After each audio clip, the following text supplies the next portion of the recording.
permanent witnesses. My name is Edward Mwenya. I'm the Chief Internal Auditor for Chipata City Council. Good morning, Chair. Good morning, members. I'm Muyonda Muyambango, Director Engineering, Chipata City Council. Thank you. Good morning, Chair. Good morning, members of the committee. My name is Harriet Kamuchungu. I'm the Head of Procurement for Chipata City Council. Thank you. Good morning, Chair. Good morning, members. I'm Robert Mansa, Director of Finance. Good morning, Honorable Chair and members of the committee. Donald Kachamwanza is my name, Director of Public Health. Thank you.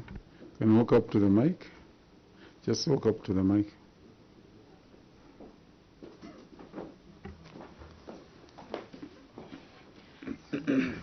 Good morning, Honorable Chair, and good morning, honorable members of the committee. My name is Lynn Galapa, and I am the Director of Legal Services.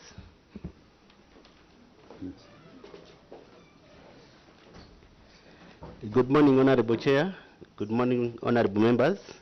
My name is Ruben Wigan Simfukwe, Director, Human Resource and Administration. Thank you. Thank you very much.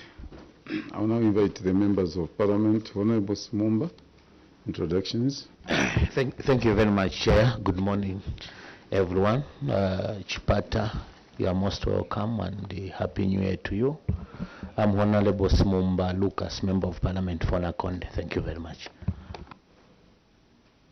I greet you, Chair. Good morning.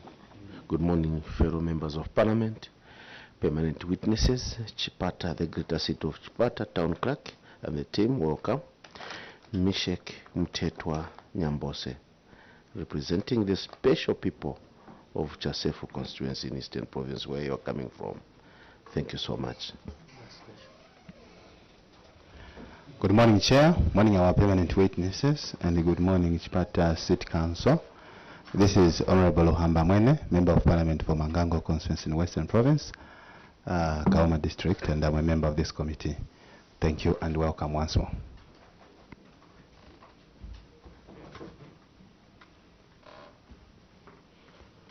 Chair, I'm grateful and good morning. Good morning, colleagues. Good morning, our permanent witnesses. Good morning, Chipata City Council. I'm Singombe Edgar, representing the people of Dundumwezi in Kalomo, Southern Province. You're welcome, and compliments of the season. Good morning, Honorable Chairperson. Good morning, Honorable colleagues. Good morning, our permanent witnesses, and good morning, Chipata Council. Honorable members, I would like to declare interest. The man, actually, the CS is one of my constituents in Mufumbwe and my neighbor. So my name is Elliot Kamondo, and Member of Parliament for Mufumbwe constituency in Northwestern Province. Thank you.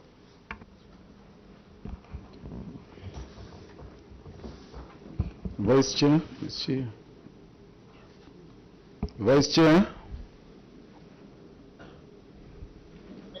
Chair, good morning. Good morning. Good morning. Sorry, yesterday I had terrible network. Good morning, honorable members of Parliament. Good morning, Chipata Council. Good morning, our permanent witnesses. I am Honorable Kampamba Mlenga, a member of Parliament for the good people of Kalulushi. I'm also Vice Chairperson of this committee. You are welcome, Chipata Council. Thank you very much, Vice Chair, Chipata City Council.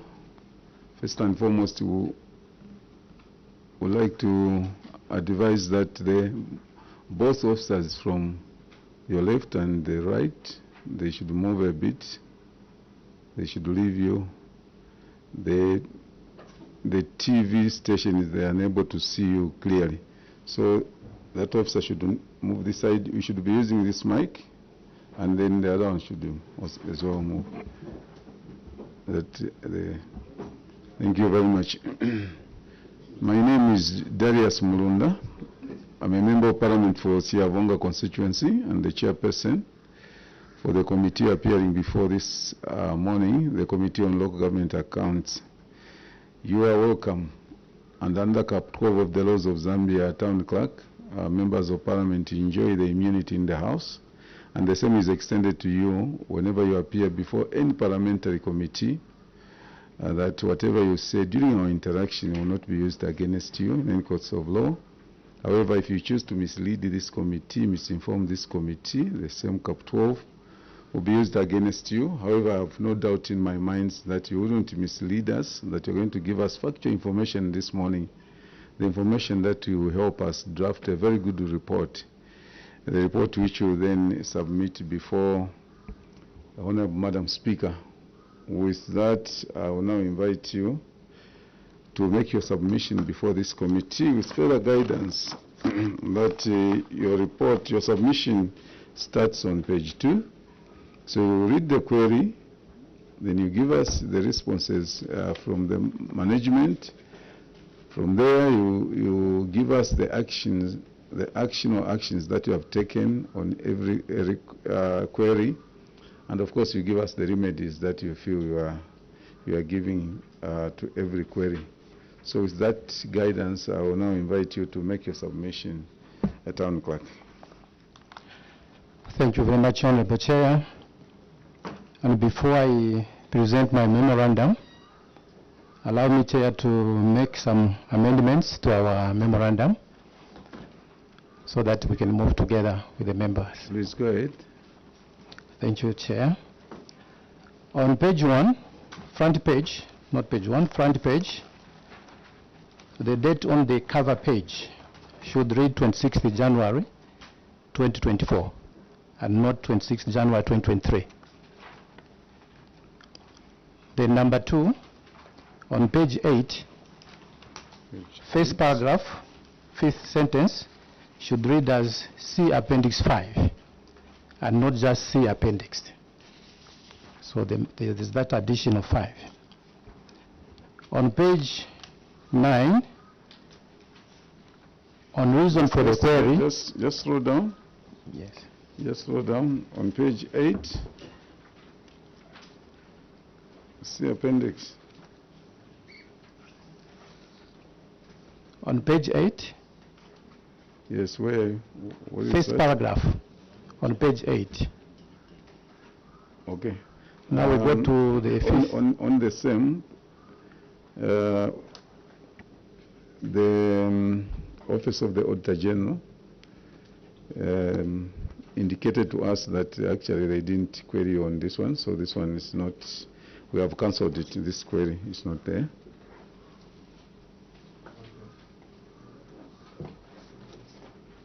So on page 7 into page 8. Yes. Yeah.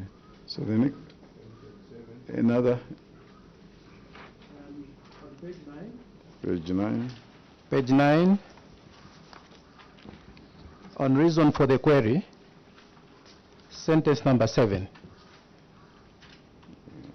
The date should read 27th October 2022 and not 28th October 2022. 27th.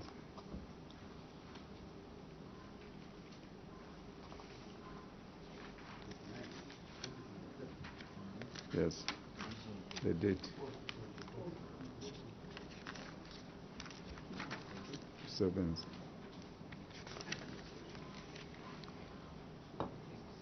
Another? Then on page 11. Page 11. First sentence under reason for the query. It should read as follows, that an amount totaling to 1,260,000, 1,260,960. Not that one which is there. 1,260,960.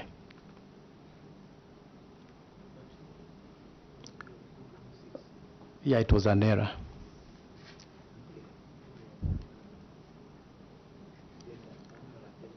Yes. We put 16 there. It was a typo. So we have to correct it.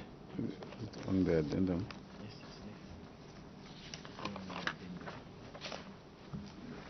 And then 1,260,960. And then on the balance, just that sentence, third sentence, it should read 3,613,000. On the same page, page 11. Okay. That is the reason for the query, third sentence. At the far end there is a figure that we put there. What's the figure? The council wishes to report that there was no uptake of bursaries by learners despite sensitization of the No reason for the query. Page 11. Page 11, yes. It's on top there. You don't have it. Reason for the query on top. Oh, okay. Okay.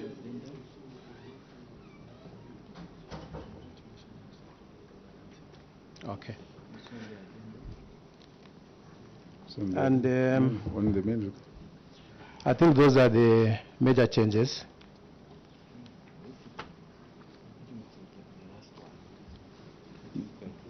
On the last one, what's the figure? The figure. Maybe just read the sentence.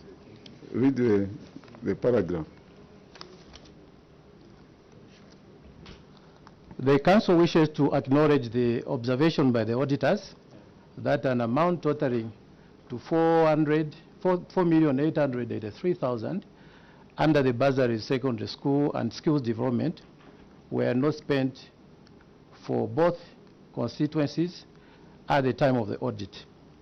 The council wishes to report that there was low uptake of the bursaries by learners despite sensitization on the facility.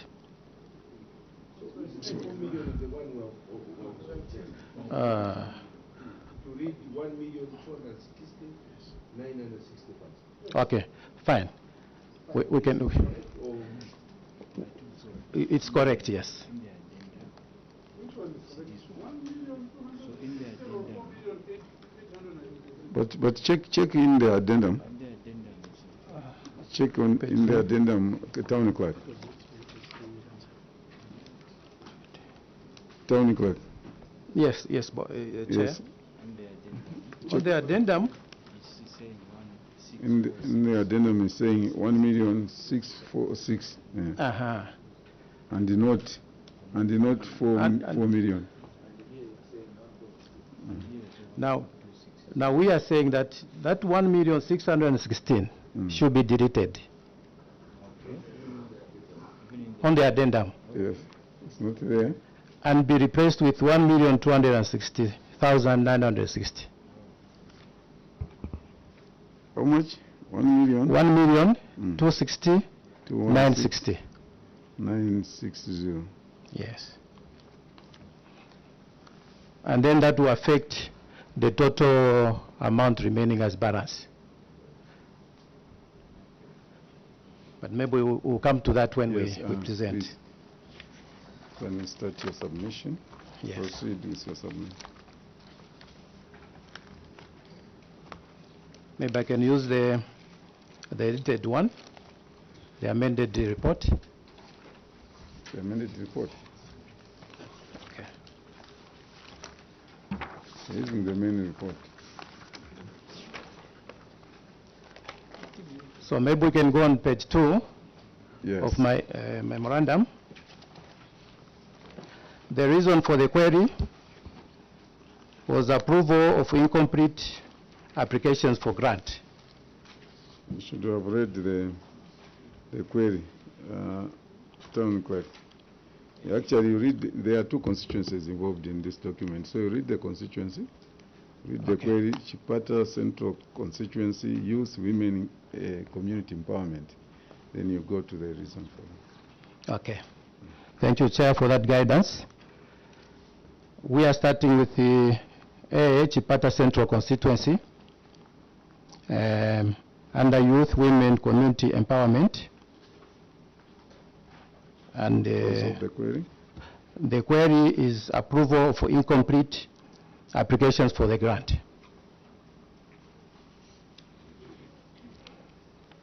A response for the query.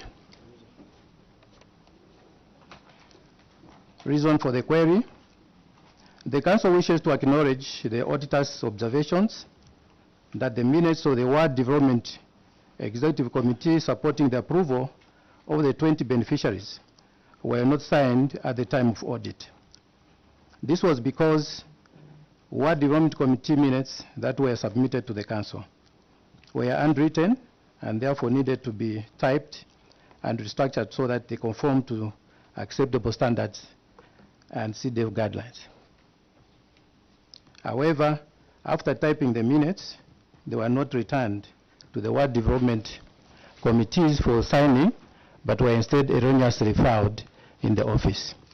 The minutes are attached at Appendix 1 for verification. The Council, however, wishes to render an apology for this oversight.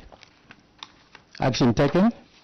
The minutes were submitted to the constituencies and Ward Development Executive Committees and were signed accordingly.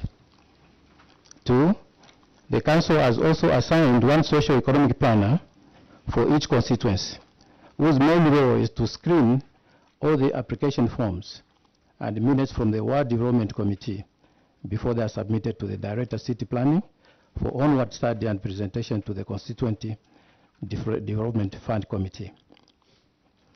Previously, the City Council had only one socio-economic planner who was coordinating the activities of the two constituencies. All Ward Development Executive Committees have been retrained in communication skills by the USAID Local Government Impact Project. See the attachment from pages 17 to 50. Remedial measure. The Council will carry out continuous sensitization of Ward Development Committee members on the importance of submitting applications with fully signed minutes by appropriate officials. We go to Luangeni. Luangeni constituencies under youth, women and community development. Approval of incomplete applications for grants was the query. Management response and reason for the query. The Council wishes to acknowledge the auditor's observations that the minutes of the Ward Development Executive Committee supporting the approval of the 20 beneficiaries were not signed at the time of audit. This was because Ward Development Committee minutes that were submitted to the Council were handwritten and therefore needed to be typed and restructured so that they conform to acceptable standards and CDF guidelines. However, after typing the minutes, they were not returned to the Ward Development Committees for signing, but were instead erroneously filed in the office. The minutes are attached at Appendix 1 for verification. The Council hereby wishes to render an apology for this oversight. Action taken. The minutes were submitted to the constituencies and Ward Development Executive Committees and were signed accordingly. 2, the Council has also assigned one socio-economic planner for each constituency, whose main role is to screen all the application forms and minutes from the Ward Development Committee before they are submitted to the Director City Planning for onward study and presentation to the Constituency Development Fund Committee. Previously, the City Council had only one socio-economic planner who was coordinating the activities of the two constituencies. 3, all Ward Development Executive Committees have been retrained in communication skills by the USAID Local Government Impact Project. The attachments are at page 51 to 87. Remedial measure. The Council will carry out continuous sensitization of Ward Development committee members on the importance of submitting applications with fully signed minutes by appropriate officials. And now we come to cross-cutting issues. The first one is on budget performance, management response, reason for the query. The Council wishes to acknowledge the observation by the auditors that Chipata Central and Rwangeni constituencies respectively received funds less by 2 million under the 2022 CDF allocation. The variance was caused by the procurement of vehicles for monitoring and for the police, which were procured centrally by the Ministry of Law Government and Rural Development. These funds were deducted from source, and this caused the deficit in the CDF account. See Appendix 3. Action taken. The Ministry of Law Government and Rural Development procured and delivered the land cruisers for monitoring and for the police for both Chipata Central and Lwangeni constituencies respectively.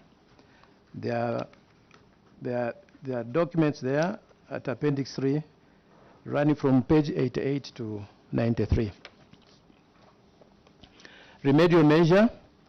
The Council shall always ensure that instructions given by the Minister of Law Government and Rural Development are followed, and where possible, inquire from the Ministry on projects whose funds should be deducted from source in order to align the CDF budget accordingly. The next one is failure to spend funds on community projects. Reason for the query: the Council wishes to acknowledge the observations of the auditors that the funds were spent at the time, were not spent at the time of audit, amounting to 23,872,324 kwacha for both Chipata Central and Lwangeni respectively. The major reasons for this development were as follows. 1, the late release of Constituency Development Fund guidelines affected the early initiation of the CDF programs. These guidelines were released on 22nd February 2022, and the entire first quarter was therefore used for project identification, planning, sensitization, and resource mobilization, and no projects were undertaken during this period. 3, the process relating to approvals and procurement procedures at that time also contributed to the delay, as it took almost 4 months for the process to be completed. Action taken. The Council wishes to report that out of 11,938,101 kwacha 76 ingwe unspent funds for Chipata Central constituency, a total of 11,338,655 kwacha 14 ingwe has been spent, leaving a balance of 599,506 kwacha 76 ingwe, which is reserved as retention. Further, the Council wishes to report that the 11,939,101 kwacha 76 ingwe meant for Lwangeni constituency has been spent on community projects. See the attachments at Appendix 4 running from page 94 to 167. Remedial measure. The Council will ensure that funds received will be spent in good time, since the approval processes and contract clearance has been decentralized to the province. The third one, misapplication of funds. Sorry, we said you skipped that one. Oh, sorry, which one? Appendix 4. Okay, well, thank you very much, Chair. So we go to number 4, unaccounted for grants. Management response, reason for the query. The Council wishes to acknowledge the observation by the audit report that 6 cooperatives failed to present the documents as evidence to show utilization of the fund. The Council's monitoring reports have shown that there is low compliance among the beneficiaries. Action taken. After discovering that some beneficiaries were not keeping records, the Council wrote to the affected beneficiaries to warn them on the need to keep records for all transactions, and further requested the cooperative to go and collect receipts from the suppliers. Second, the Council has written letters to Entrepreneur Financial Center, EFC, and Zanaco to retrain beneficiaries in basic financial literacy. 3, the Council has increased the number of monitoring activities to the beneficiaries to ensure that anomalies are addressed as soon as they occur. See monitoring report for 22nd September to 11 November 2022 on Appendix 4. In order to reduce the workload, the Council has assigned each constituency a socio-economic planner to help intensify monitoring and evaluation of projects. The appendices are running from pages 189 to 195. Remedial measure, the Council will carry out continuous monitoring and sensitization and training of cooperatives and clubs on the financial literacy, record keeping, and various business models. The next one is failure to disburse soft loans. Reason for the query: the Council wishes to acknowledge the observation of the auditors that a total of 2,933,452 kwacha for Chipata Central and 2,776,070 kwacha for Lwangeni constituency respective for youth, women, and community empowerment soft loans had not been disbursed to beneficiaries at the time of audit.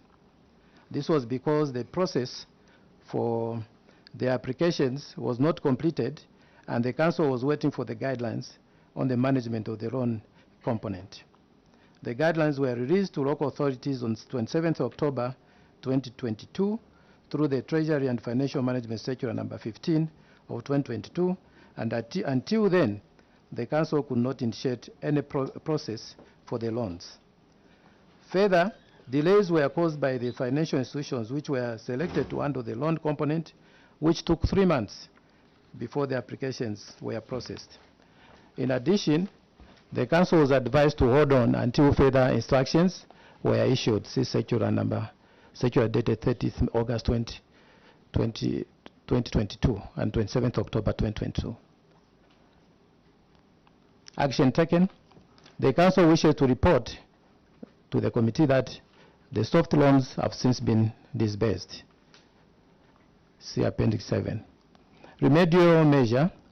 The Council is ensuring that applications for soft loans are processed in good time to avoid delay in the disbursement of the funds.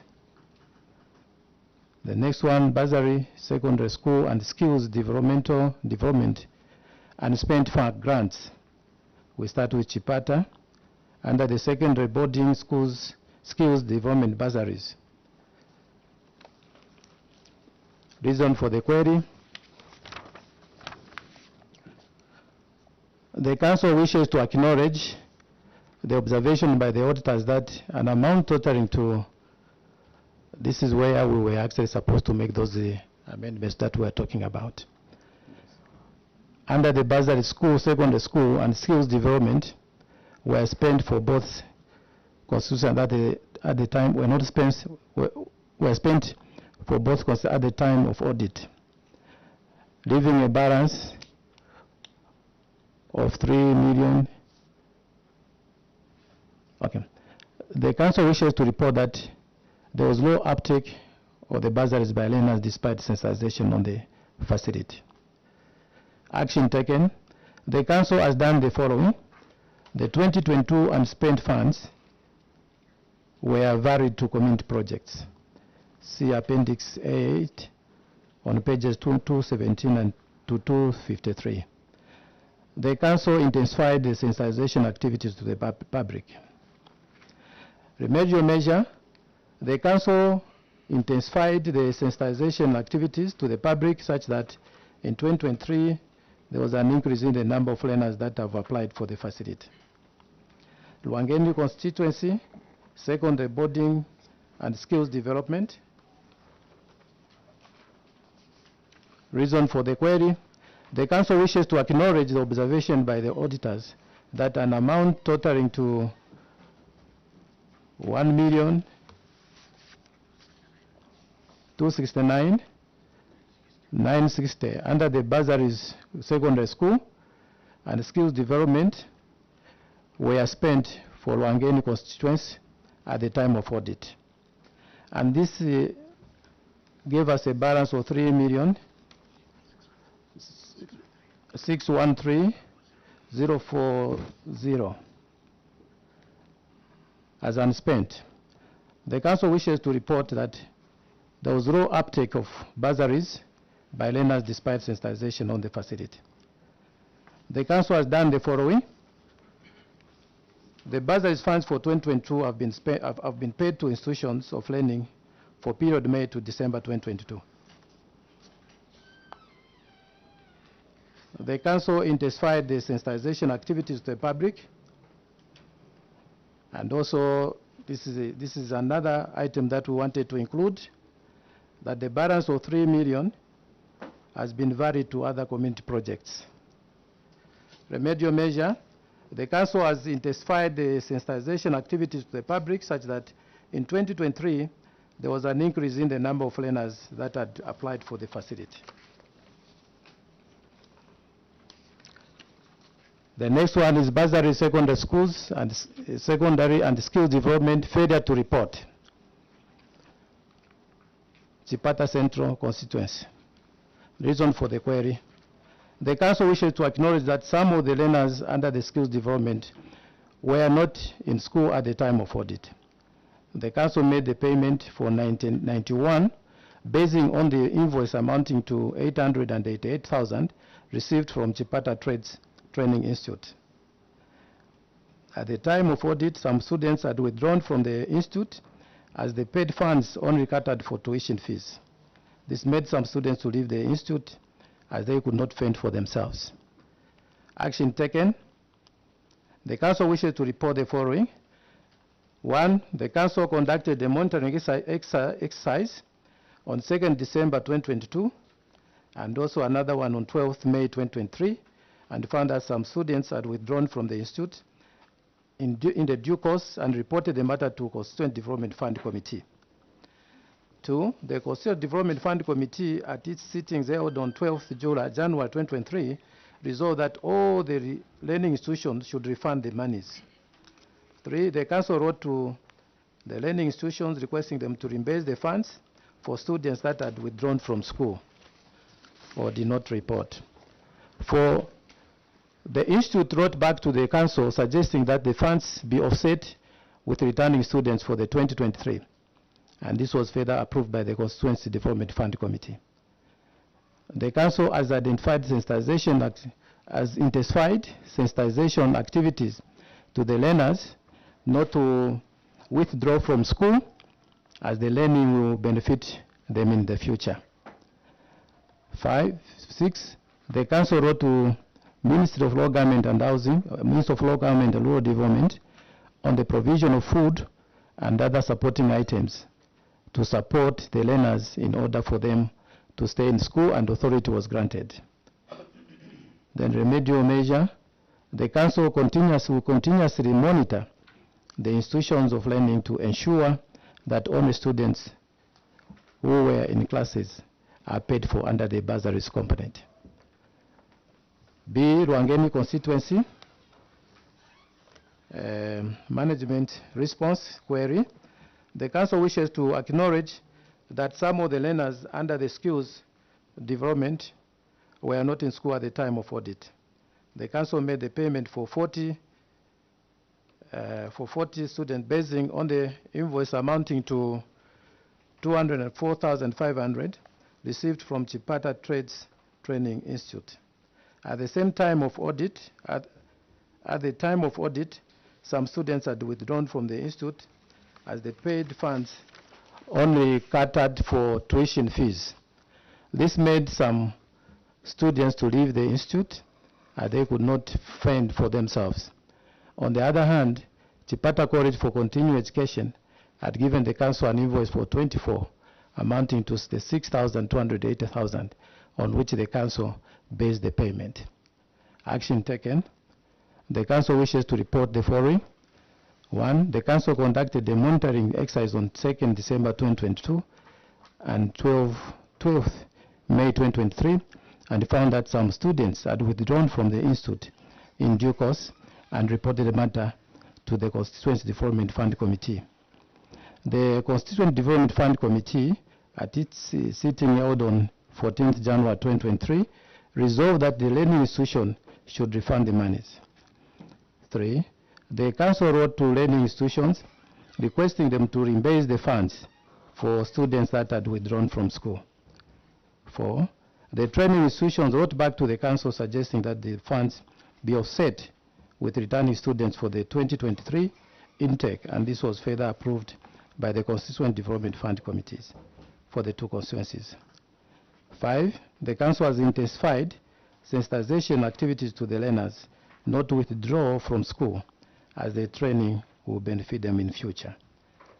6, the council wrote to Minister of Law Government and Rural Development on the provision of food and other supporting items to the learners in order for them to stay in school, and authority was granted. Remedial measure, the council will continuously monitor the institutions of learning to ensure that only students who were in class are paid for under the bursaries component. In conclusion, Chair, we wish to thank the government for the support received during the year under review, under consideration, and wish to promise that all the omissions on the part of the council will be addressed accordingly. Thank you. Chair, thank you very much for this opportunity. Chair, I'll take you to page 2 and 3, since this is the same problem that I've seen. Page 2, Chair, approval of incomplete applications for grant.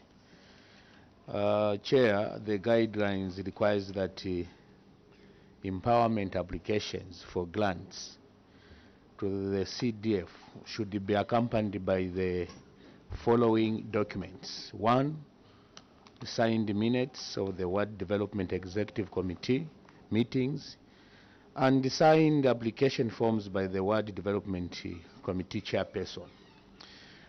Chair, contrary to this guideline, 20 applications with an approved funding of 247,675 were processed and approved for payment without signed minutes of the Ward Development Executive Committee minutes. That is for Chipata. On page 3, again, about 88 applicants amounting to 1,953,000, again without minutes signed.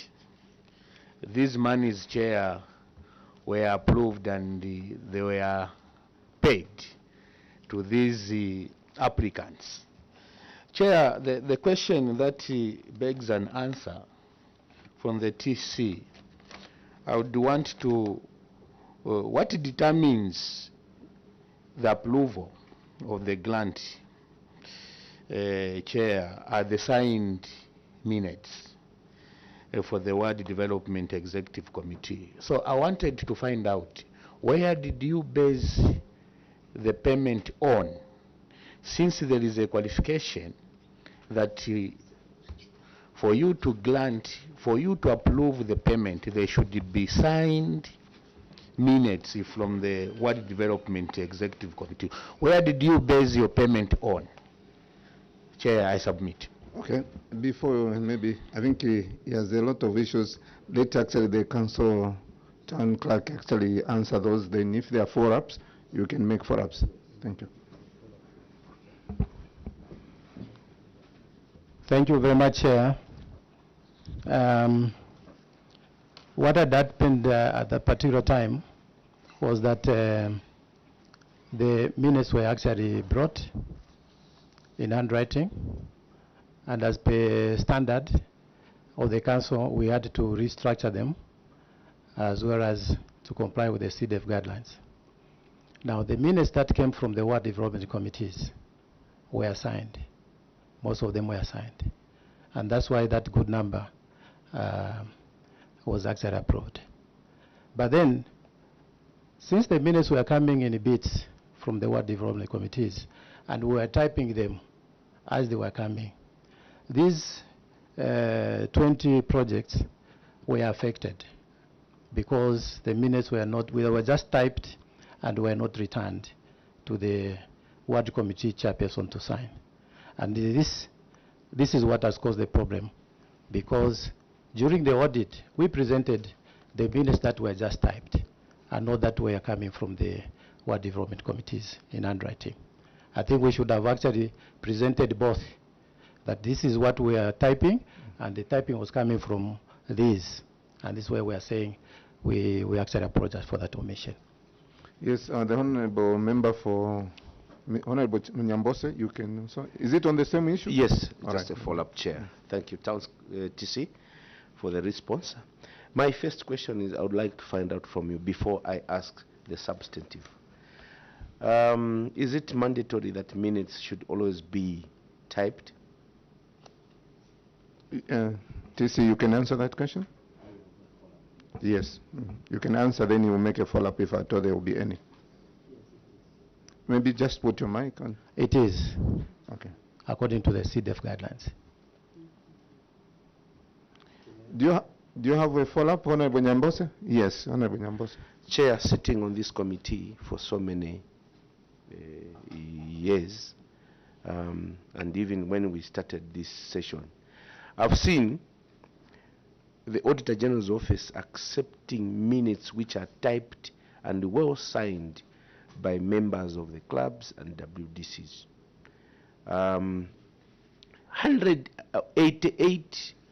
88 bundles of minutes unsigned.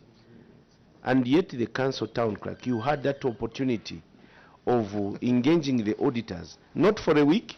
I'm sure you engaged for some good time. You couldn't correct this measure, both for Chipata Central and Luangeni. And I'm seeing this for the first time. Why did you go ahead to pay the said clubs before correcting the issue of minutes? Because this was a basis for payment. But you paid the people, then you said, no, these minutes will be corrected later. Chair, I've heard the TC indicating to say they should have given the auditors both typed and handwritten minutes. Why didn't you do the same? And yet you are allowed huge sums of money to be paid without following the guidelines. Thank you. TC, maybe before you answer that one, I can say actually, the two honorable members, is it on the same issue or you have got a different? Yes, we can have actually doctor here, and then we can have the honorable member for Ndunumwezi asking on the same question. Thank you, Chair. Apologies for coming late. I'm Honorable Dr. Aaron Mwanza, Area Member of Parliament for Kaumbwe Constituency, Petauke District.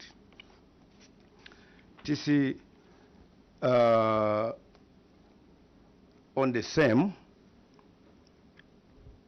what makes this committee to believe, not to believe that the 20 from Ruangeni and the 88 from, I think 20 from Chipata Central and the 20 and 88 from Ruangeni are not pre-selected candidates to benefit from the grants? What evidence do you have to show that there was a fair treatment to all the applicants? Because these 20 and these 88, their application was lacking, and yet you went ahead. Maybe I can say, how many applications did you receive for Chipata Central? Because not all were selected. So how many did you receive? Thank you. Honorable Ndunumwezi. Chair, I'm very grateful. Allow me to give a statement before I come to my substantive question arising from the answer that the TC has responded from Honorable Nyambose. Honorable Nyambose has asked a question: is it mandatory that all the minutes should be signed? And he, typed, and he said yes.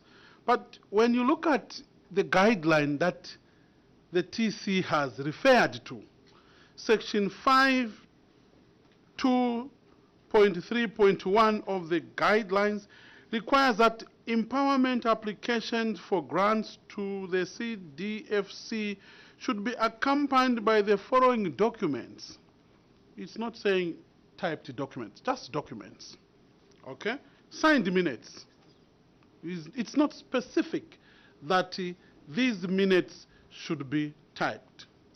My substantive question goes to the TC, or maybe the internal auditor. Internal auditor, before you authorize the payment, what documents did you receive? Did you receive the typed documents, or you received the written one which were signed? On what basis or what documents did you authorize the payment? Thank you, Chair. All right, TC, you can answer those questions. They are almost actually hitting to the same query. Yeah. Thank you very much, Chair.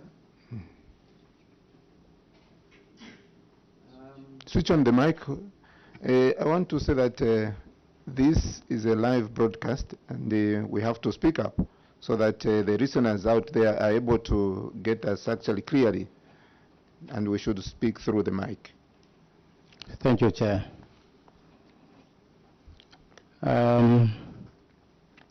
Question number 1, where did we base the payment? Like I've already alluded to, the minutes that were typed are the ones that were presented before the CDF committee, and that approval was given on the basis of that, and the payment was done. Now, like I had already alluded to earlier, we did not actually see this until the auditors brought it out during the audit exercise. And that is when we actually decided to take the 20 for Chipata and 20 projects for Lwangeni to the respective ward committees for signing. Then the second one, there were 20 applications that were not having signed minutes under Chipata Central. There were also 20 applications that were not signed. Is it 10, 20 under Lwangeni? 10, yes, 10. And the question was, were these pre-selected to benefit from the grants? I wish to explain here that despite having this omission, these 30 applications were not pre-selected. This was done by the Ward Development Committee, and it was also approved by the CDF committee. And if it was pre-selected, it would have been coming from maybe up, maybe from the CDF committee or the council or somewhere else. But these came from the ward development committees themselves. The problem was actually caused by the council, where after typing, we did not actually take them back. For the rest, we typed and took them back. They were signed, apart from the 30 applications. Then, how many applications did we receive? For Chipata Central constituency, we received 129. And out of these, only 20 had no signed minutes.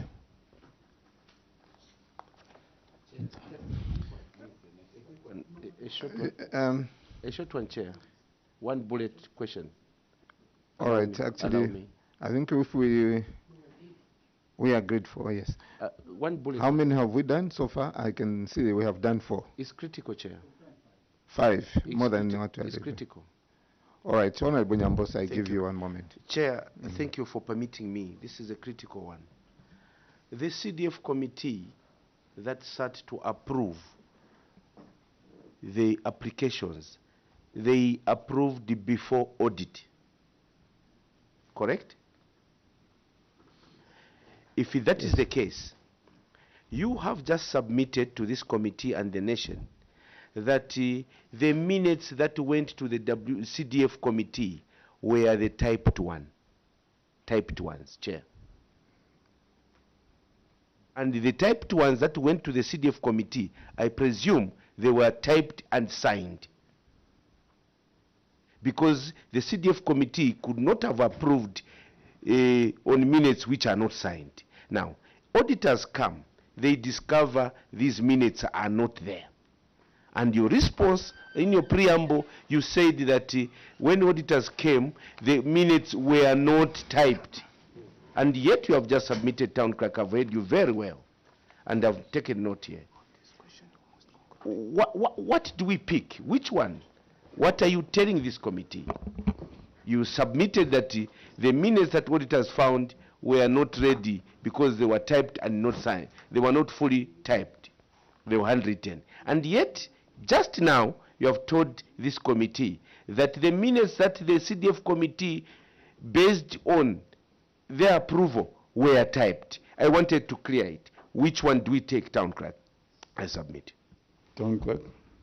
Thank you very much, Chair. I was actually trying to explain that the minutes that came from the ward development committees were handwritten and also signed.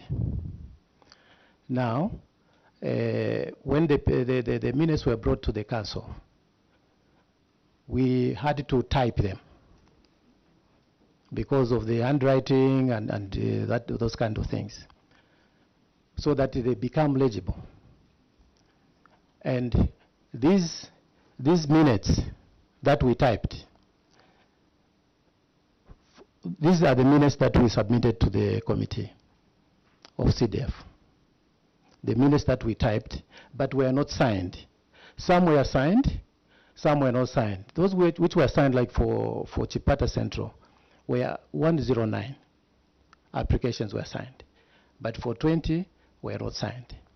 And for Lwangeni, there were 88, and 10 were not signed. So this is what I was actually explaining. Thank you. Is it on the same? Pardon? Okay, let's conclude on this one. Chair, thank you very much. I want to get clarity, and maybe we clear this matter. I wanted first to find out if these handwritten minutes which were signed were first rejected by the external auditors when they came. Did they reject them when they audited or when they queried you, when you presented these handwritten signed one? Did they refuse? That's why they have brought a query here. Chair, I want the answer, then I can also ask another question. Town Clerk. Well, we did not present the handwritten minutes to the auditors. What we presented was the typed ones. Chair, why didn't you present the handwritten, signed ones to the auditors so that you can explain to them the reason why you have now the typed one not signed? Because I think, Chair, if that was done, they couldn't bring this query. They brought the query because the handwritten one, which were signed, were not presented before them, and they queried, why didn't you present the handwritten one, which were signed to them? Chair, submit. Thank you. Honorable Nyambose, a short one. Chair, I just wanted to work with the Town Clerk. Town Clerk, you have just submitted to this committee that the minutes that the CDF committee, based on the approvals, were typed ones. This minute of the meeting of the CDF committee took place before auditors. You approved those queried groups or individuals, 20 Chipata Central, 10 Luangeni, without signatures. Did the CDF committee meeting that approved, did they approve these groups on minutes that had no signatures or they had signatures? And did the signatures disappear at the time the auditors came to audit? If you use the same typed minutes where they signed these which have been queried, not these other numbers we are mentioning, the queried ones are the ones we are focusing on. You presented them to the CDF committee meeting where they signed then or they had no signatures. So it was the fault of the CDF committee to approve on minutes which were not signed. Thank you. Short questions. We are losing time on questions. Thank you, Chair. Mutelo, Mishek, MP for Mitete. I can't hear you, Pativ. We didn't present the handwritten because we needed to type them for clarity. Were you doubting the capacity of the external auditors to read the handwritten minutes, which you yourselves and your team were able to type? You had all that time to read and able to type them. You doubted the capacity of your colleagues, the external auditors, that they will not be able to read handwritten. Only you. Town Clerk. Thank you very much, Chair. Number one was, why did you not present the handwritten minutes? That was the query. I wish to state here that this is what we have actually looked at, and we apologize for this. I think, Town Clerk, we cannot go around on this query. What I'm seeing here is you made a mistake. Yes. So it was an omission from you for not submitting, because there is no committee that is going to reject the handwritten minutes, and this query was not going to arise. So you complicated the matters on your own. I hope we will not incur that situation again. Otherwise, it was an omission. Next question. Thank you so much, Chair. We are moving on to the next question. TC Chair, I would like to draw the TC and the Council to page 13 of their report.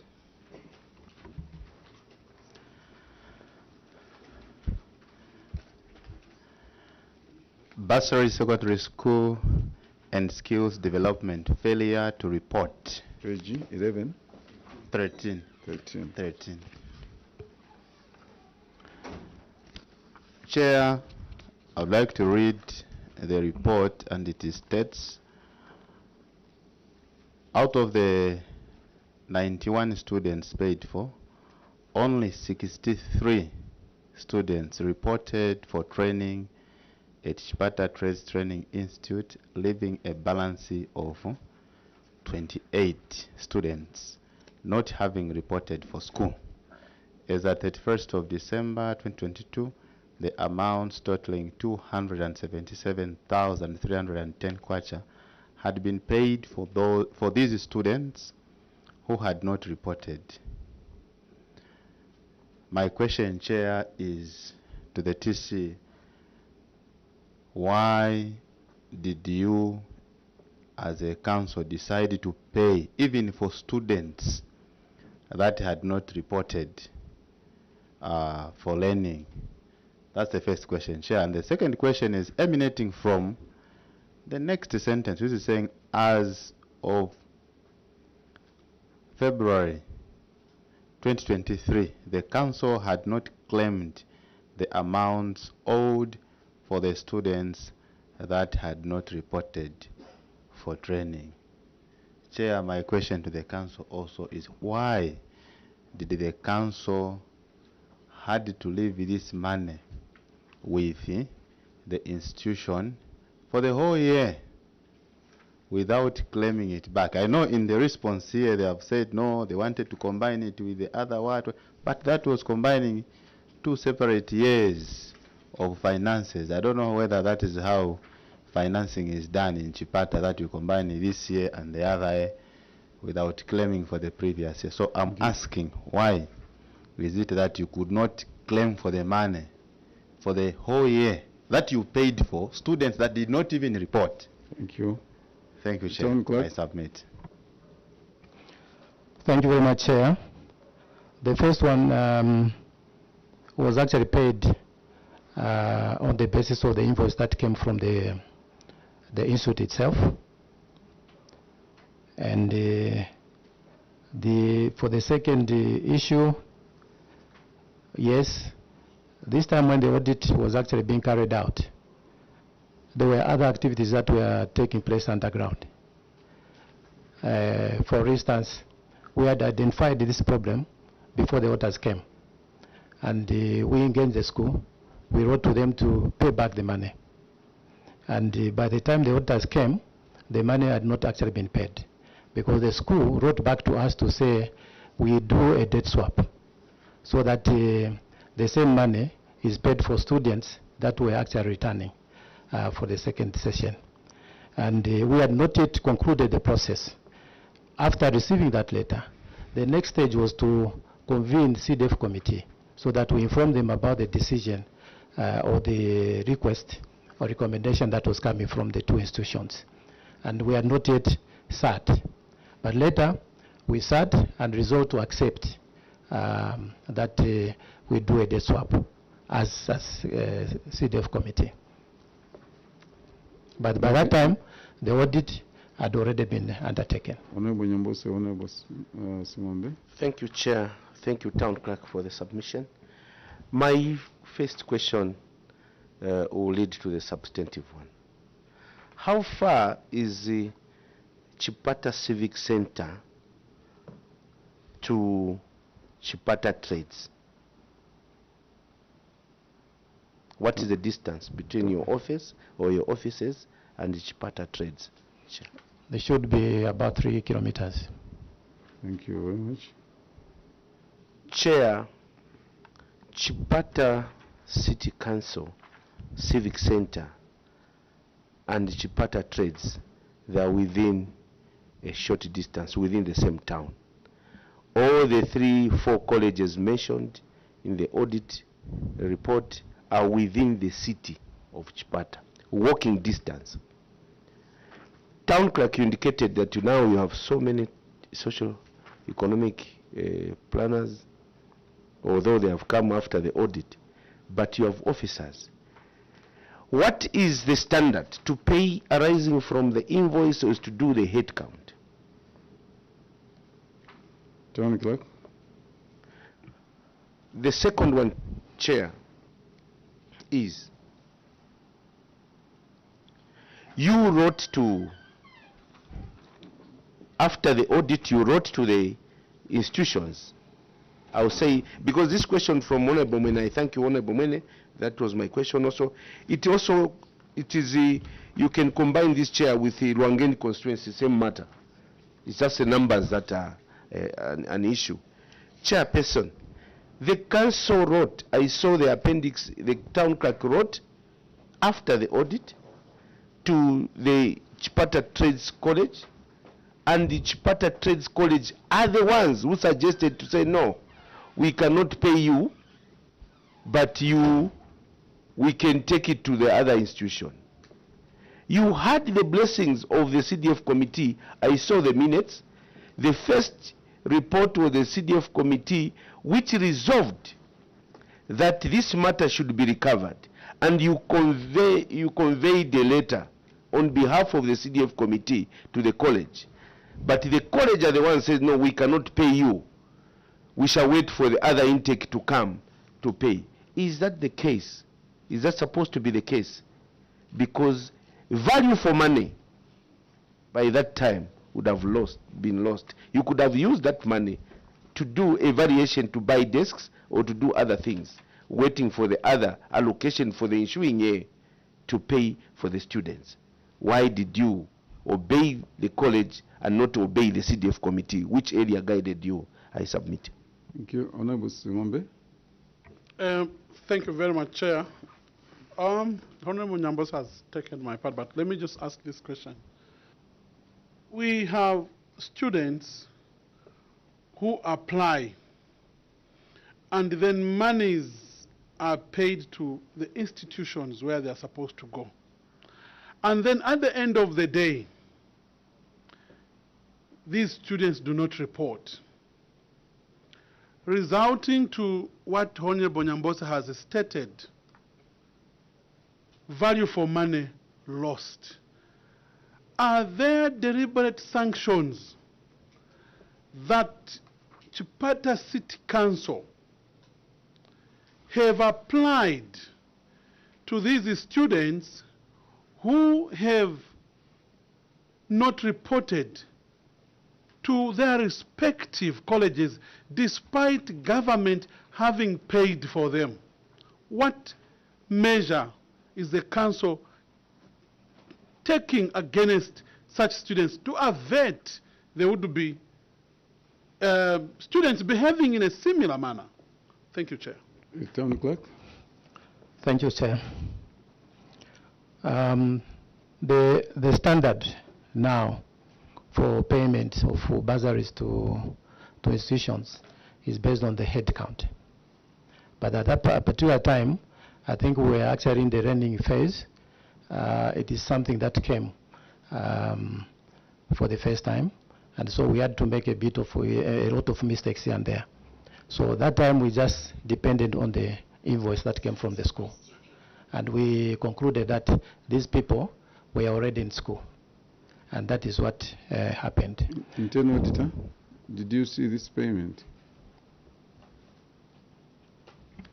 Thank you, Chair. Yes, this payment was approved or verified by internal audit. Basing, as the controlling officer said, on the invoice from the institution of learning. Thank you, Chair. You as an auditor, do you follow that or you go further? Because you are auditing, do you follow the invoice or you go further and check on your own? Yes, Chair. What we follow is what is called proof of delivery or performance. However, like the town clerk has said, at this point there were many learning points, and we were required to implement CDF projects, some of which remained outstanding at the end of the year. No, without mistakes, without shortcuts, internal audit. Because you are the last person to okay a payment, and you don't just go. If, for instance, if I get a quotation from Mateo with all the features and then give you the town clerk, you also say, no, it's okay, you pay. No, Chair. Actually, what we do, like I said, the proof of delivery and performance is authenticated by various other players in the system to indicate that for these products or services that we are paying, the benefits have actually moved to the local authority. You see, what is worrying the committee and the people in Chipata Central and the government and everyone else is that you are not doing what you are supposed to be doing as local authorities. Because just imagine, my colleague was saying it's about 3 kilometers, a walkable distance, but it will take you 1 year to go and verify. Other local authorities, even before the guidelines, further guidance on the payments, we had 2 ladies, internal auditors from Monze, and the other one is from Kashiwe. You go there, get the register. You know, that invoice doesn't guarantee that somebody is in class. But the register will tell you that this person has reported, this person is in class. The register and the head count, those will be done by the internal auditor. And then you come back and you okay the payment. So we need to be very careful. Thank you, Chair, for the guidance. We admit the omission and render apology. Thank you. Yes. They have not responded to my question. Yes. Chair, because like. Yes. What is happening with the refund? Chair, before Yes. the refund, what you've just done, that's the right thing to do, internal audit. If you didn't follow what you are supposed to do, you just state it exactly like that. Do you follow what the town clerk says, even when it is wrong? No, through the chair, Okay. no.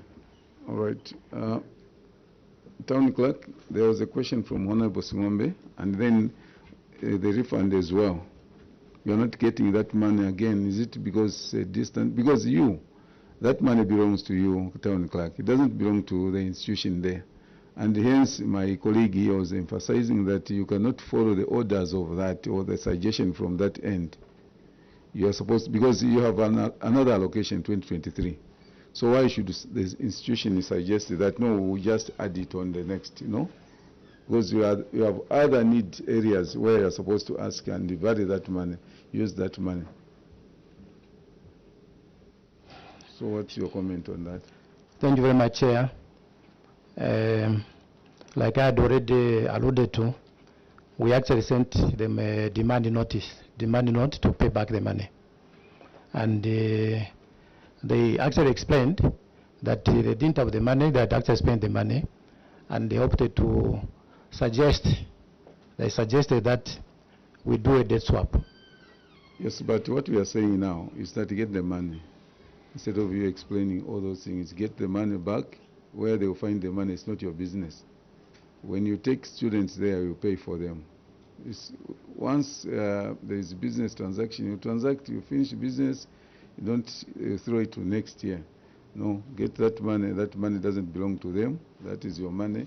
And then if there will be need for those that will go, maybe more or less, there will be another allocation. We will still do that. Advice taken, Chair. Honorable Singombe, before you come in. What is going to happen to the pupils or students who did not actually report for classes? What action are we planning to undertake? Chair, for now, we've not actually come up with any plan or measure to be undertaken against these students who had not reported. I think the only thing that we need to do is to get back the money, and then like we have indicated here, we'll continue sensitizing the public. Yeah, but the worry from Honorable Singombe is that we must devise a measure that will deter others from doing that. Whether you say these that have made us to pay, even when they knew they are not going there, will not accept them maybe 1 year or 2 years. I'm just suggesting. But you must devise something that is going to deter others from doing the same. That one will leave it with you. Point taken, Chair. Additionally, Chair, Yes, Chair. sorry, just on the same score. Yes. These colleges or institutions, they knew the number of pupils that they had. Yeah, maybe there's also need to also get to them as to why they gave that invoice against the number of pupils who had reported. Thank you so much, Chair. Chair, this committee of yours is evidence-based. I've tried to check on the appendix. I've not seen the TC's correspondence to this institute demanding for the money, and the response from the institution has not been seen here. TC, are you able to avail the documentation on such correspondences with the institution talked about here? And then secondly, how did you want to account or your bank reconciliation on 2023 and 2022 sponsorship and students compensating each other like that? How do you want to account for them? Like these students, learners for 2022, now they are paid for in 2022 CDF, but going to school in 2025, but what? I don't know. How is it? Thank you, Chair. I submit. Thank you. Yeah, please. Yes. Yes, you can. You take note of Honorable Mwene's question. My question, Chair, is not on the same. Can I? Yes, you can go ahead. You respond. Maybe you finish? Town Clerk. Thank you, Chair. The correspondence is actually there. I'll actually ask my colleague here to just go to the same letters that we had written. We had actually written letters to them, and the principal responded to that letter, and that response is also there. And again, in January 2023, we also wrote them back, demanding for the same money. The accounting for this transaction is that what we had agreed upon was that we'll actually be informed of the number of students that will come the following year for 2023 academic year. And then the amount of money that we are supposed to be, that we are supposed to pay them, we are going to be less by the amount outstanding. So if it is 1 million, for instance, just as an example, which was supposed to be given to them under 2023 academic year, we will actually reduce the 227, so we pay them less. Internal auditor, I want you to pay attention to what the town clerk is explaining, that you are going to pay less if we have this. That's what I'm saying. You know, you are creating confusions, because it means now that you are going to carry on that problem. 2023, you carry over because of those. A transaction for the year, like this audit report is for 2022. Let's close under 2022. The monies that remained, we varied it, and you have the authority from the ministry. This is what we did. You close it. That carrying over 2022, 2023, 2024, you go on like that. At the end of the day, we'll lose track, and somebody will pocket maybe that money. We'll lose track, because the institution at times, somebody will come after you, will say, oh, we have 100 students, they will just pay. But the school might not remind them that actually we owe you, still have this money. So we don't want those things, because they are bringing unnecessary, confusions. So we close for the year, we get into another year. Honorable Nyambosa. Thank you, Chair. I should be guided if this one was tackled. Page 8, Chair. On page 8. Unaccounted for grants, 121, unaccounted for grants, appendix 4. During the period under review, are we there? Yes. During the period under review, amounts totaling 158,840 kwacha were paid to 6 youth and women clubs, which had proposed to venture into livestock activities such as poultry and piggery. A physical inspection carried out on some cooperatives revealed that although the payments were made to the clubs, there was no documentary evidence to show how the funds were utilized. Management's response or action taken. After discovering that some beneficiaries were not keeping records, the council wrote to the affected beneficiaries to warn them on the need to keep records for the transaction and further request. I will not go into the detail. The question, town clerk, is there was no record of what they ventured into. Not that they were keeping financial records.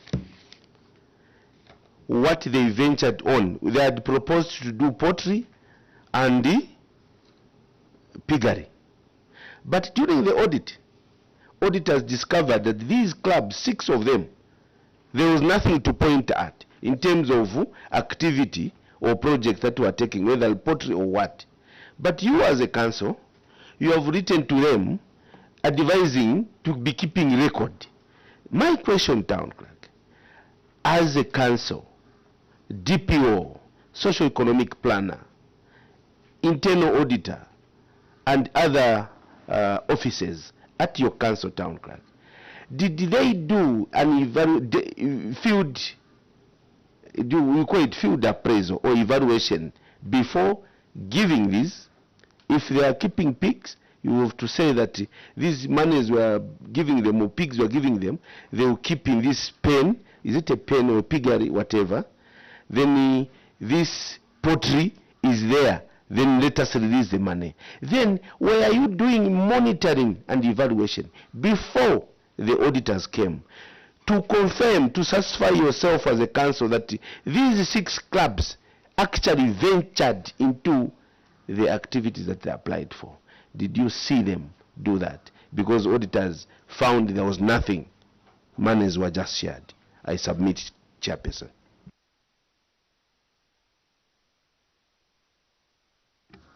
Thank you very much, Chair. The report from the auditors, according to my understanding, is actually talking about lack of record keeping.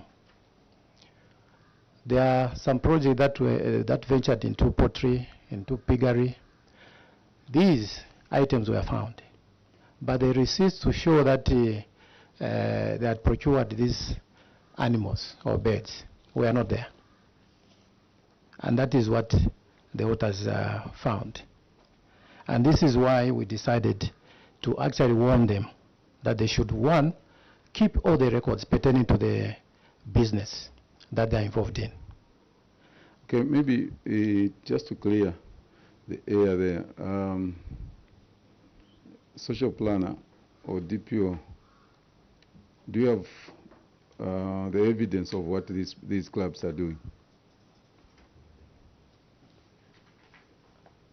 Just pull the mic towards you. Have you visited, have you seen these clubs? Thank you very much, Chair.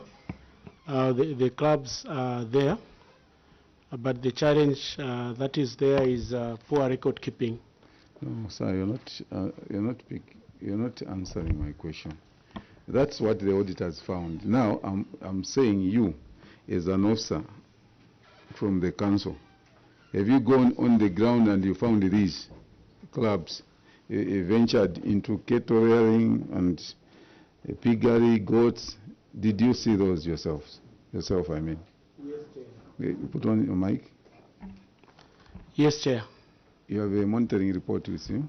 The monitoring reports are attached to the report, Chair. It's on what? Appendix number what? Appendix number 5. Number 5.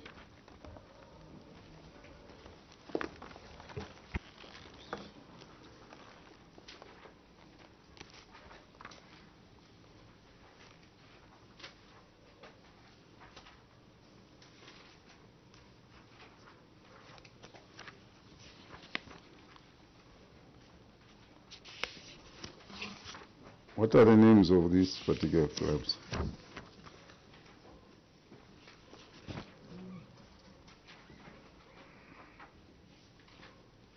You can see livestock, fisheries. Fisheries, yes. DPO, is this the report that is towards the end?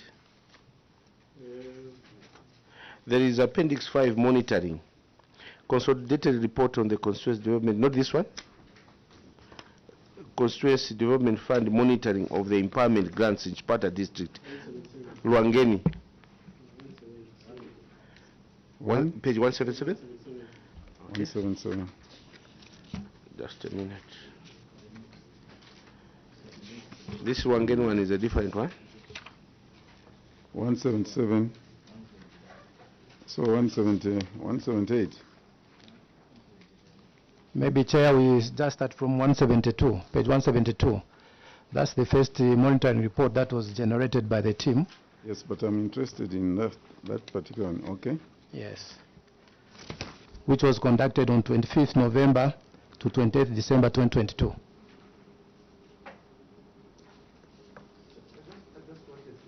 I'm learning, Chair. Town clerk, is it standard that you don't sign the reports? No, Chair. We are sorry for that. Oh, it is signed in the corner down there, but maybe because of the photocopying, if you look on page 173, in the corner there, the left-hand corner, there's a signature there. 173.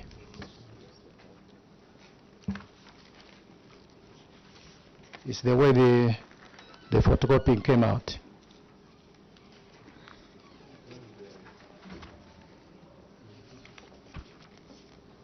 Yeah, where I asked, I thought that a report is done is either by the DPO or socio-economic planner, and there's supposed to be a title, in conclusion, title of the officer, designation, name, and you sign.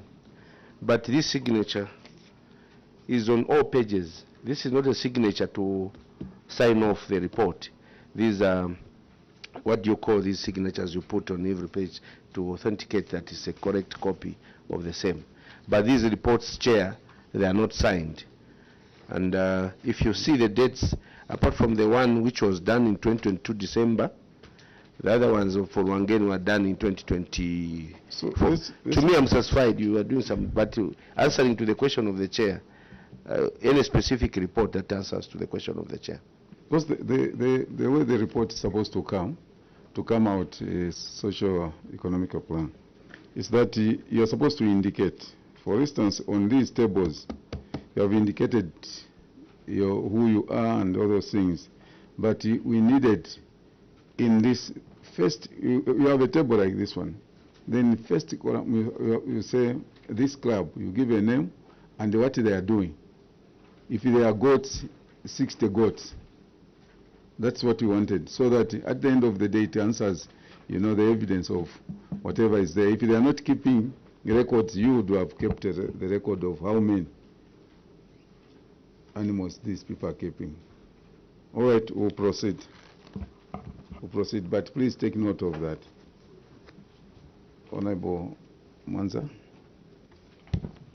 Thank you, Chair. I may take you to page 6 of your submission. Page 6 of the submission of the report. Failure to spend funds. Page 6. Failure to spend funds on community projects.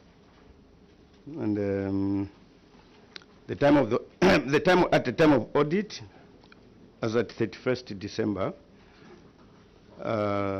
none of the community projects were completed, as the details are shown in the table, right? Luangeni, the number of approved projects is 12, and then Chipata Central, 26. Then the action taken, let's go to page 7. The council wishes to report that on the action taken, I may just take an example of Luangeni. Further, the council wishes to report that the 11,939,161 kwacha 76 ngwe meant for Luangeni constituency has been spent on community projects. Now, this amount of 11,939,161.76 is different from the amount reported in the table as got by the Auditor General. Which amount of money for community projects in Luangeni do we take? The one in the table or the one reported on the action taken? Then, the number of projects that have been completed as evidenced in Appendix 4.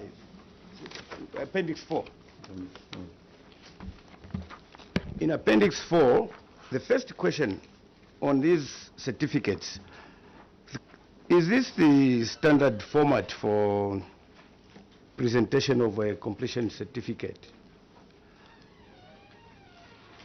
where you are showing details of the works that were carried out on a completion certificate.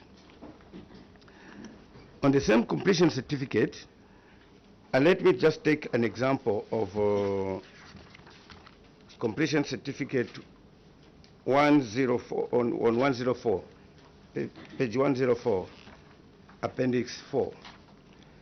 This completion certificate is to Bekosh Construction and General Dealers. The contract was a full contract at an amount of 236,140. And you describe the scope of works that the contractor executed and the progress status, everything complete. Then the last sentence, you're saying, upon the issue of this certificate, the labor money will be released to you, certifying that works have been wholly executed as agreed. Remember, this is a full contract, as described.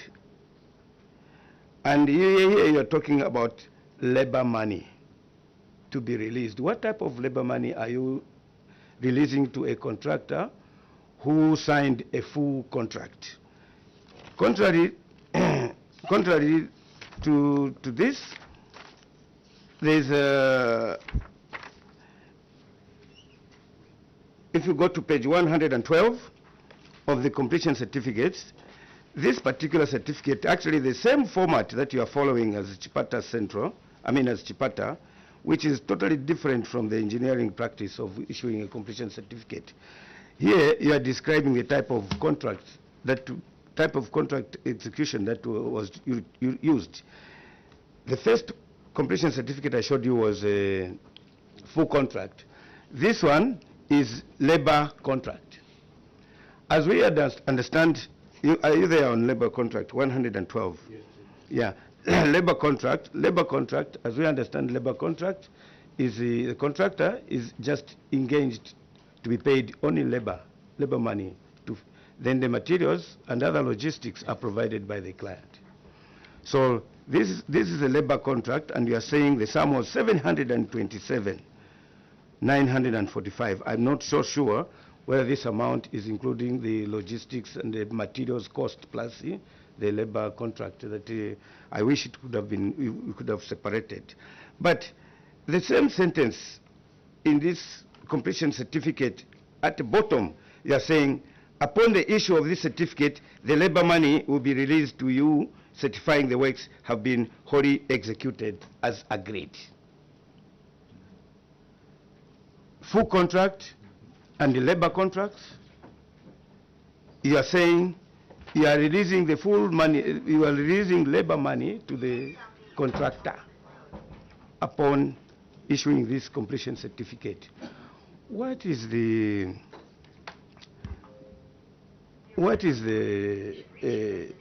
difference between the full contract and labor contract?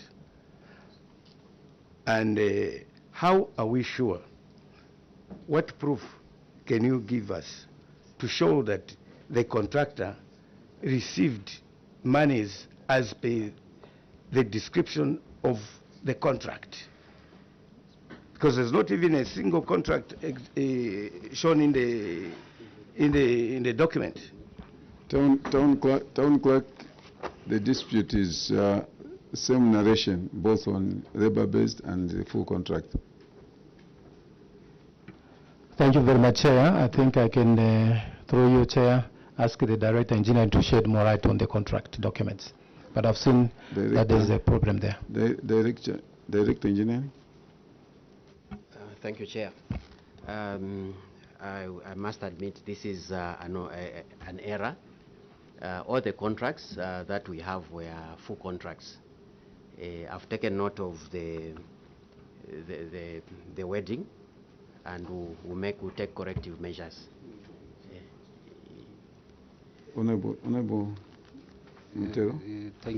Thank you, Town Clerk. And thank you also. I don't know where the internal auditor was, but which corrections are you going to make? I'm interested, so that maybe I'll ask a follow-up question out of your answer. Which corrections? The lessons learned. Director Engineering. Okay, thank you. Wind up. We'll go to 104. I think there, the information on top, I think it's one of those that should appear on the completion certificate. However, the comment where it says, upon the issue of this certificate, the labor money will be released. It should not actually be like this. Yeah. So make a correction there. Are you aware that now there's something sinister and we are smelling a rat? That labor money will now go to we don't know. Because when you go to the other one, you've put it as labor, and you've still used the same words. Where will they, how are we going to get to know the other money which went for labor? Because you cannot just come today and tell us now the wording has changed. No, you paid the labor money. You have a full contract, and then in the wording, so that you now have some money go through, you know, here. Okay. That should, Chair. Yes. That's how we are losing government. Chair, this is very serious because labor money, what did you describe, what is described as labor money?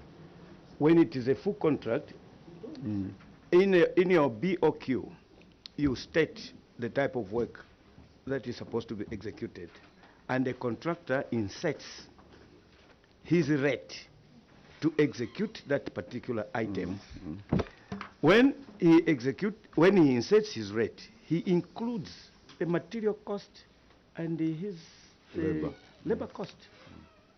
Now, when at the completion certificate, you are saying we are paying you your labor money.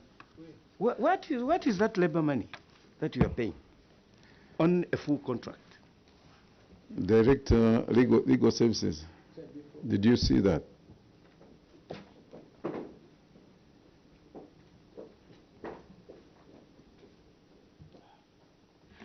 Unfortunately, Chair, my office did not have sight of the completion certificates, not until we saw them in the appendices, due to the fact that they do not come to my office for scrutiny.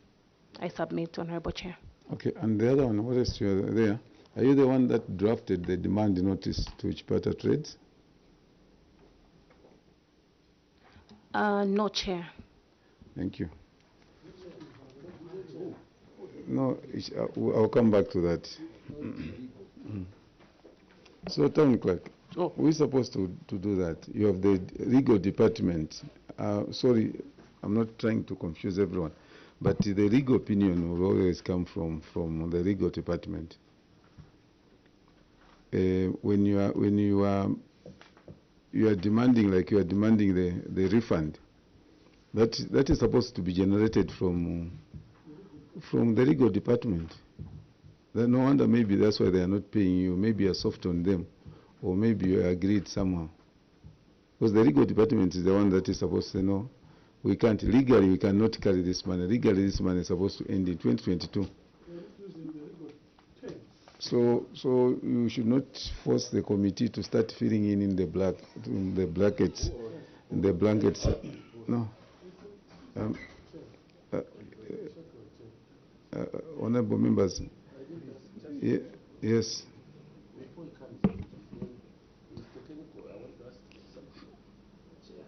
Thank you for permitting me. It's a short question, eh? Yeah, the question is short, Chair. Just as he asked, is this document we are seeing a Chipata standard? Does it have the elements or the features of a standard completion certificate. Oh, this is a Chipata standard where you have Kansabanya, you put this even labor. What's that? Is this because we have Chair, meaning what? they have mambo jumbo and put things which are not supposed to be there because issues of labor are not supposed to be there. And Chair, Yes. having sat on this committee for some time, we have sight of completion certificates almost every day. But this is not the one. So I'm asking, is this a Chipata or is it a standard town clerk? Thank you. Yes. Thank you, Chair. The rehabilitation of Kapata Market shelter.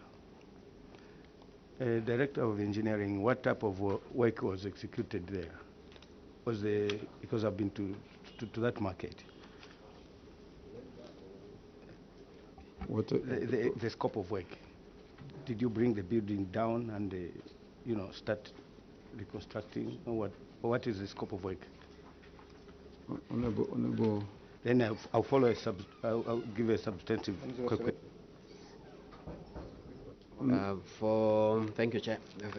For the Kapata market, the scope of work was that we had to install a new gutter. The whole market, yes, the whole market was actually leaking, so we had to install a new gutter to ensure that the water does not pour onto the people.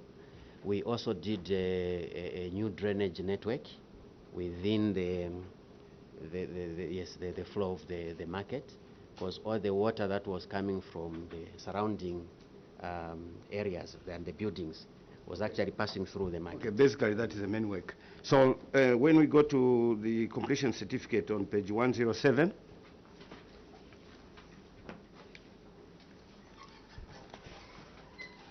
this completion certificate on page 107,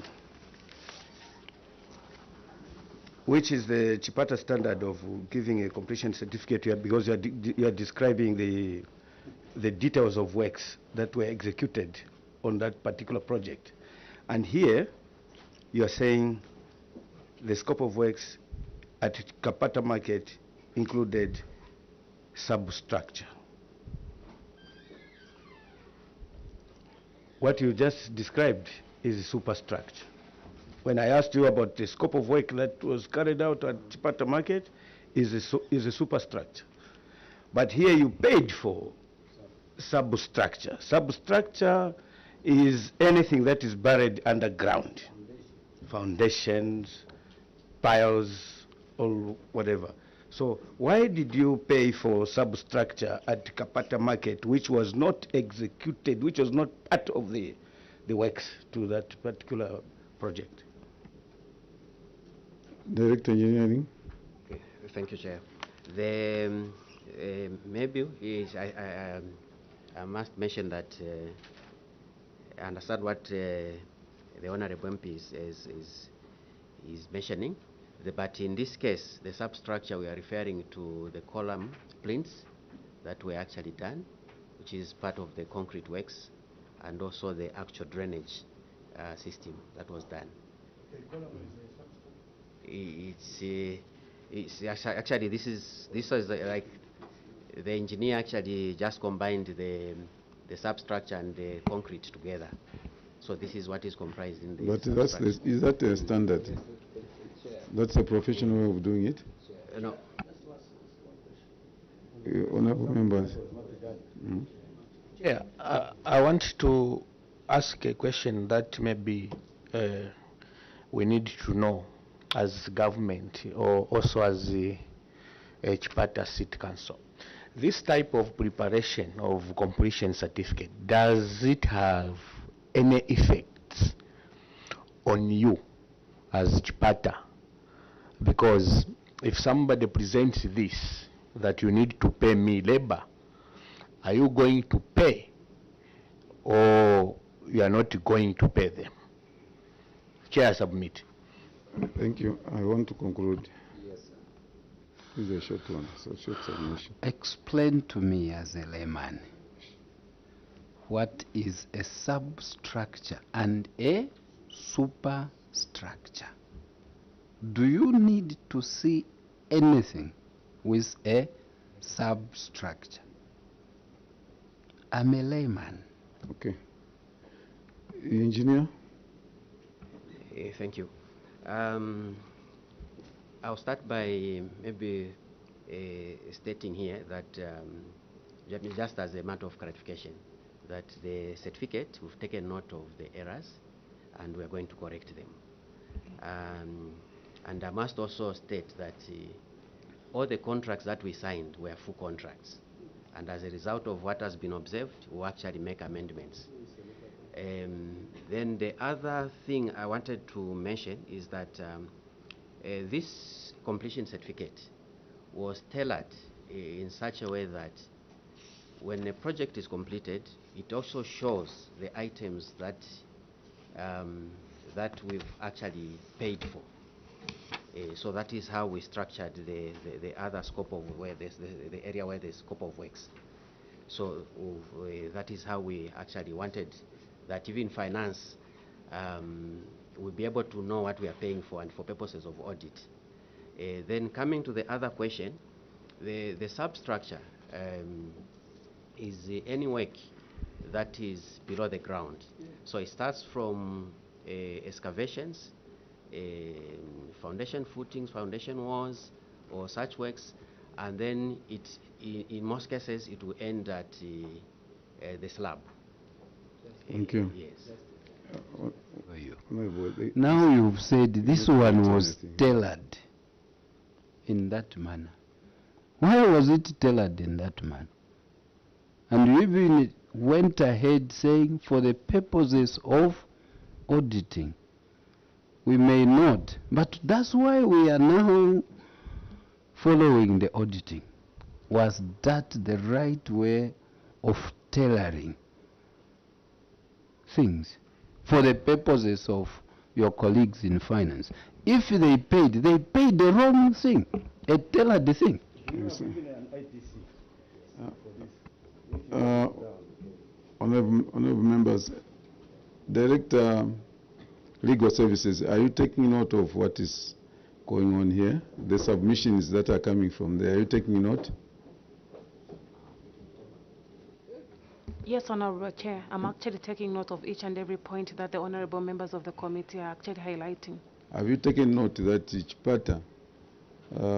Chipata, as we sit here, we feel you overpaid. You paid these people after the full contract. You paid them, and we can take you to court. And the contractor will say, actually, the document is reading that there is a labor component, which you prepared as a Chipata Town Council.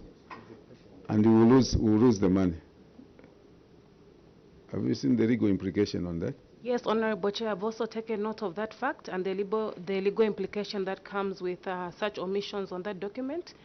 And my office will actually follow through the matter when we There are only two things. It's either there is connivance between the contractor and the officers, because the officer would not leave this document appearing on the another column is full contract, and then he comes to write labor contract on the other document and say there is nothing he has seen there. It's unacceptable.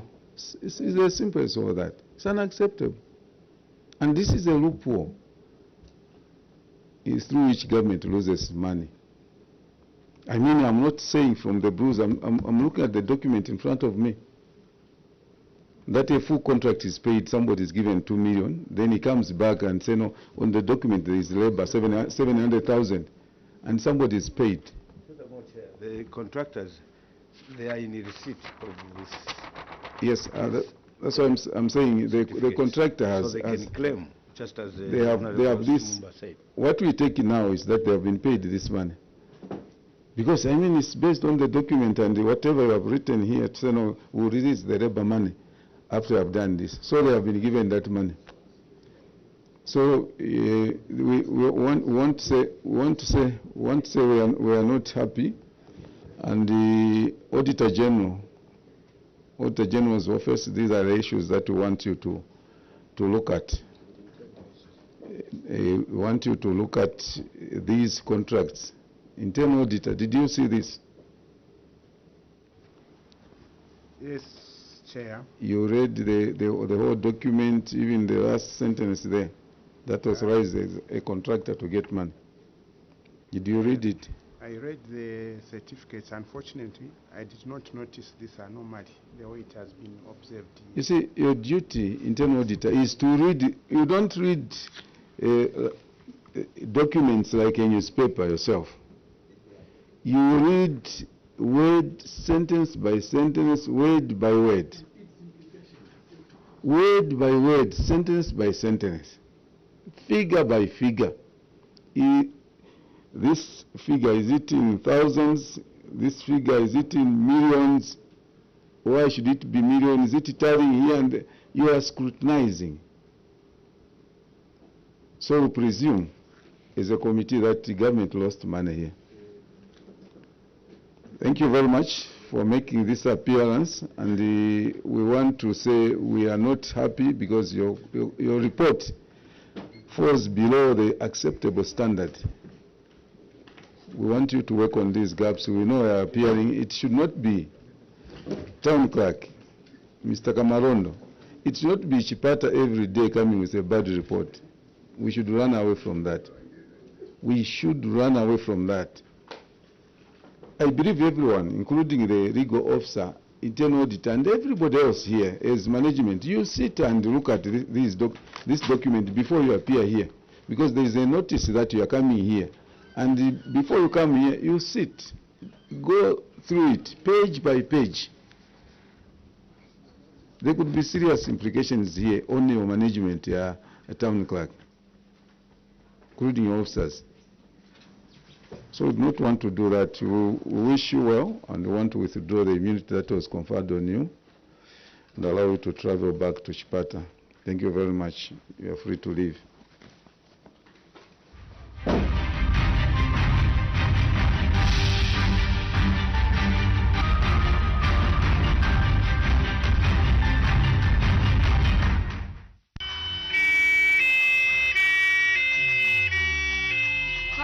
An acute diarrheal infection caused by ingestion of food or water contaminated with the bacterium Vibrio cholerae. Symptoms of cholera include vomiting, diarrhea, and dehydration.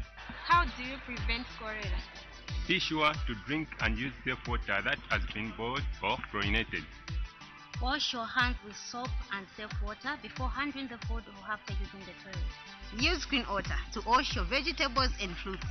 Avoid eating foods from the street that have been exposed to flies. Always eat food that is completely cooked and hot.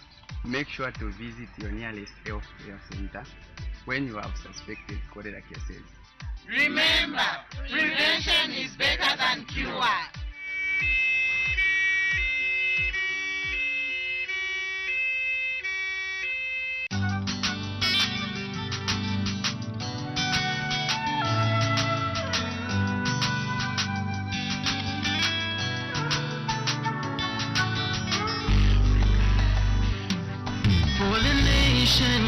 This is the trying moment, but together we stand. So many people die.